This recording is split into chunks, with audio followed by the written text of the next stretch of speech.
오늘도 주님의 말씀과 함께 시작하는 은혜로운 새날이 되시기를 주의 이름으로 축원합니다. 시인은 자신이 경험한 삶의 소소한 일상을 글로 표현합니다.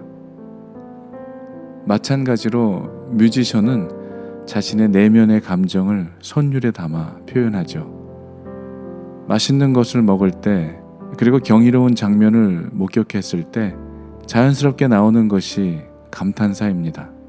자신이 경험한 것들은 어떤 형식으로든 표현하게 되죠. 시편에는 인간이 경험하는 수많은 희노애락의 표현들이 녹아져 있습니다.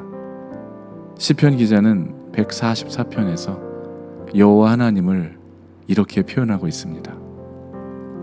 주님은 나의 반석, 나의 요새, 나의 산성, 나의 구원자, 나의 방패, 나의 피난처, 뭇 백성을 나의 발 아래에 굴복하게 하신다 라고 그가 경험하고 그가 알고 있는 하나님을 그의 입술로 또 그가 알고 있는 단어들을 사용하여 표현하고 있습니다.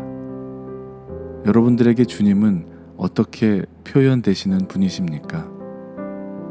성경 전반적으로 나타나는 아버지 하나님의 그 마음은 자식을 끝까지 포기하지 않으시며 아버지의 품으로 돌아오기만을 기다리시는 그 사랑을 만나게 됩니다. 아버지의 품을 떠난 자식은 아버지의 마음을 알지 못할 뿐 아니라 그 말씀을 듣지도 보지도 못합니다. 그러나 아버지는 그런 자녀들을 향하여 변함없이 기다리시고 또 용서해 주십니다.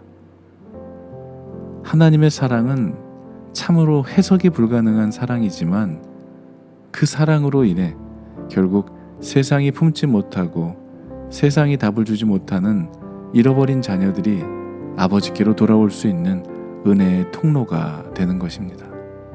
호세아 선지자는 내 백성이 지식이 없으므로 망하는도다 라고 탄식하면서 우리가 여호와를 알자, 힘써 여호와를 알자 라고 외쳤습니다.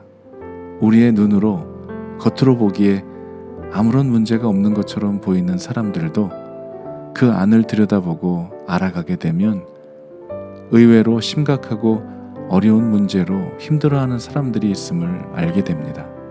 그 어려움은 돈이 많거나 적거나, 그리고 건강하거나 아프거나, 아니 지위가 높거나 낮은 것과는 상관없이 누구나 살아가며 만나게 되는 고난과 아픔에서 피할 수 있는 사람은 아무도 없다는 것입니다. 누구라도 인간의 한계 앞에 서게 되고 그 한계를 인정하고 받아들일 수밖에 없는 미약한 존재들임을 경험하게 됩니다. 여호와를 아는 것이 이 세상의 모든 시련과 고난을 이길 힘이고 인간의 한계 앞에서 무한한 하나님의 능력을 경험하는 길입니다. 어떠한 어려움도 헤쳐나갈 지혜와 용기와 담대함을 얻는 길이기 때문입니다.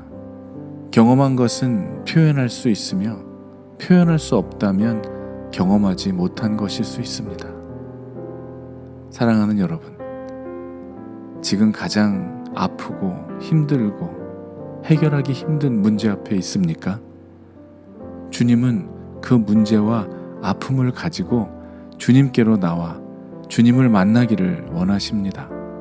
그 아픔과 고난, 그리고 우리의 한계를 통해 하나님을 알아가는 시간이 될 것이고 하나님을 만나는 기회가 될 것입니다. 우리의 문제가 아니라 아버지께 그 문제를 가지고 나가지 못하고 있다는 것이 심각한 문제입니다.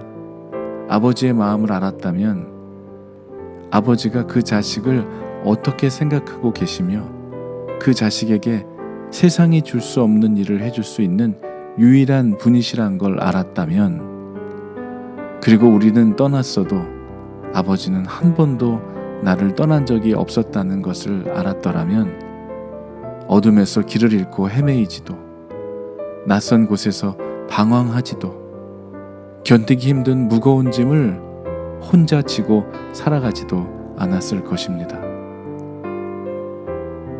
하나님을 만나 그분이 어떤 분이신지 날마다 경험하고 그 하나님을 표현하며 찬양하며 살아가는 여러분이 되시기를 축복합니다. 주님의 강에서 흘러넘치는 그 생수의 물이 닿는 곳마다 치유케 되고 닿는 곳마다 새롭게 될 것을 믿습니다. 그 기쁨으로 세상을 이기고 승리하게 되실 것입니다. 주님을 찬양하십시오. 주님으로 인해 기뻐하십시오.